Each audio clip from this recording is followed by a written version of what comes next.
Namaku Benu. Aku tinggal di pelosok desa Tegalsari, Kepanjen, Kabupaten Malang, Jawa Timur.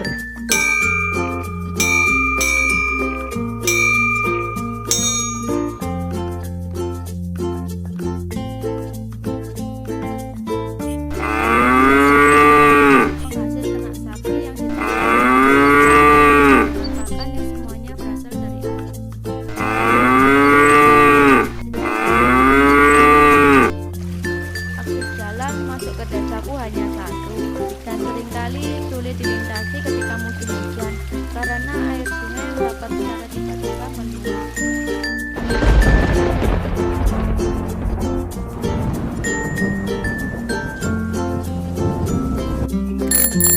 Aku harus pergi ke desa seberang sungai yang jaraknya 17 kilo dari desaku. Dan terkadang saat sampai di desa seberang pun gas LPG telah habis.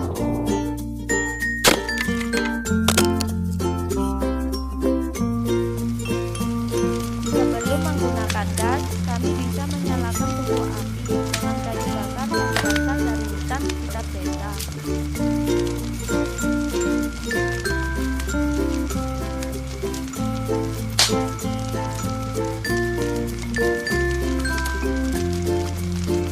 Namun, sejak setahun yang lalu, Pak Kades melarang kami menebang kayu atau bahkan mengambil kayu kering dari hutan karena akan membahayakan pemukiman jika tanaman di bukit akarnya tidak dapat lagi menahan air hujan sehingga dapat terjadi longsor.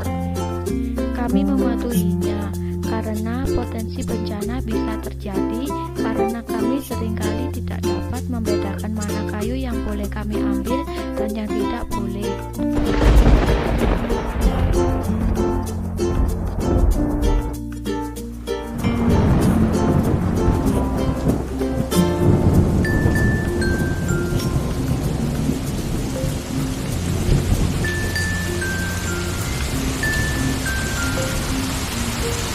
Marilah Bapak Ibu, mari kita cegah bencana yang melanda desa kita.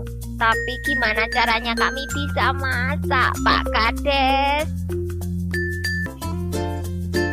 Namun kini Tuhan telah kirimkan Pak Tejo buat kami. Pak Tejo adalah seorang profesor yang mendedikasikan hidupnya untuk masyarakat banyak. Bapak Ibu, mari kita buat api kita sendiri. Bagaimana caranya, Pak Profesor? Pertanyaan bagus, Nona Manis. Idenya sederhana dan sangat ramah lingkungan. Bahan utamanya adalah kotoran ternak sapi kami sendiri yang setiap Cara pembuatan gas. 1. Kotoran ternak dimasukkan ke dalam tempat pengaduk, lalu dicampurkan dengan air sampai menjadi bubur. Lalu campuran tersebut dimasukkan ke dalam digester. Setelah 6 jam, gas metana telah terbentuk. Gas metana yang telah terkumpul menekan ampas kotoran keluar melalui lubang pembuangan.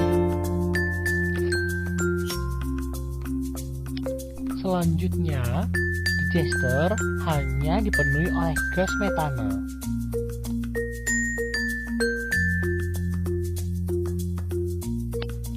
Nah, gas inilah yang dapat menyalakan api.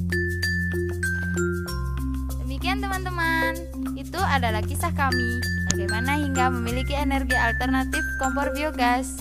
Semoga bermanfaat. Sampai jumpa.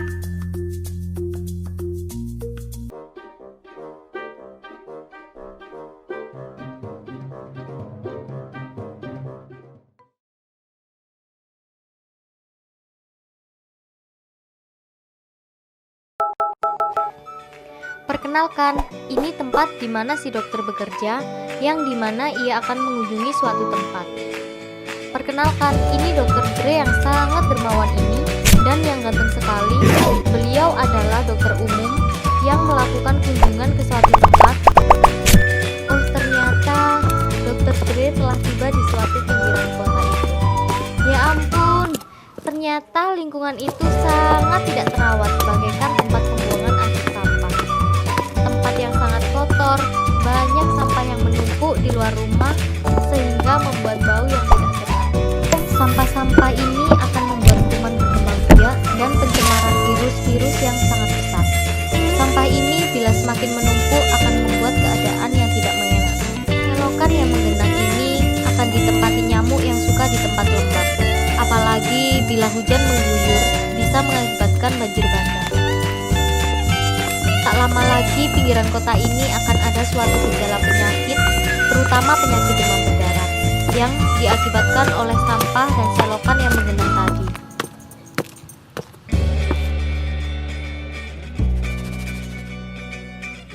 Apa itu demam berdarah? Penyakit demam berdarah disebabkan oleh virus dengue yang penyebarannya terjadi melalui gigitan nyamuk Aedes aegypti dan Aedes albopictus. Gejala demam berdarah antara lain sakit kepala, ruam kulit, dan nyeri sendi. Cara menanggulanginya, minum air putih sebanyak-banyaknya, kompres kening supaya panas menurun, dan segeralah ke dokter dan minum obat-obatan yang dianjurkan dokter. Masih banyak rudi-rudi yang lain untuk bertahan hidup di pinggiran kota. Kementerian Kesehatan Indonesia Bakti Husada telah meneliti kematian dari tahun 2014 hingga 2015. Tapi apa daya jika kita bisa merubahnya? Dengan melakukan 3M, menutup rapat bak, menguras bak mandi, dan menimbun barang yang tak terpakai. Untuk menangani sampah-sampah di depan rumah, kita bisa melakukan 3M: reduce, reuse, dan recycle. Reduce, menimbun barang-barang yang tak terpakai. Reuse, memilah limbah yang masih bisa digunakan.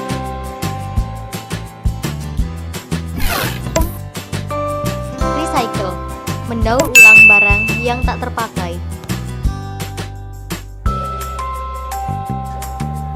Coba bayangkan apa yang terjadi bila semua sampah-sampah yang tetap seperti itu jika Dr. Dre tidak mengunjungi kota ini. Terima kasih Dr. Dre.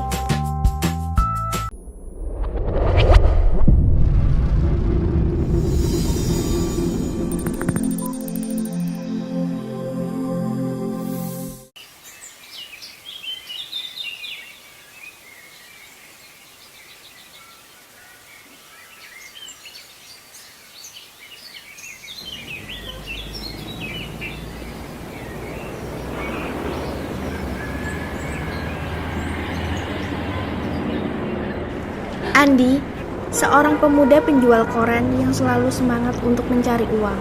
Pagi-pagi, dia sudah berada di jalan raya untuk menjual koran. Andi sedih karena korannya tidak laku.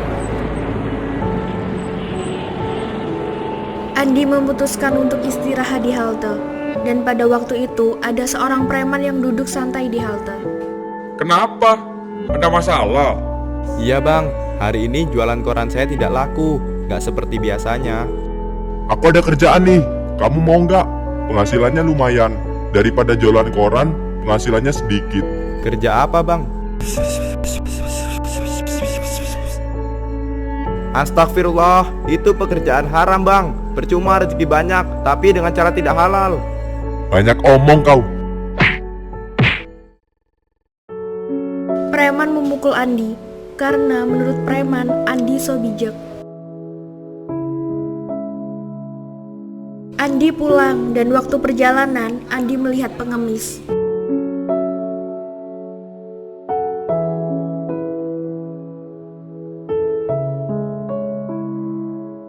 Melihat pengemis tersebut, Andi kasihan. Lalu Andi ngobrol dengan pengemis tersebut. Ya pak, keuntungannya bapak nggak usah ragu, pasti banyak lah pak. Nanti keuntungannya bisa dibagi 2 pak. Bentar pak. Bapak mau parkir, biar saya bantu pak. Tidak, saya hanya mau menerima telepon. Kalau begitu, bapak punya uang 2.000? Terima kasih ya pak. Andi membelikan makanan untuk pengemis yang belum makan seharian tadi dengan uang dari pengusaha. Pengusaha melihat Andi itu membelikan makanan tersebut.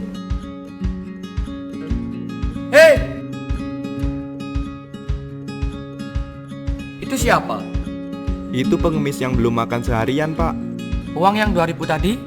Oh, uang yang tadi aku belikan makanan untuk pengemis itu, Pak. Terus uang kamu habis?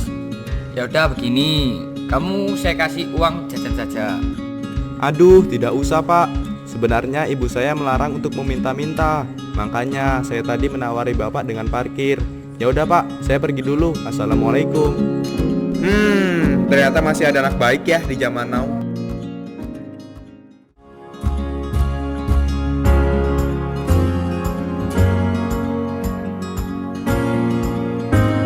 Barang siapa yang bersedekah biji kurma dari usahanya yang halal, maka Allah akan menerima sedekah itu dengan tangan kanannya.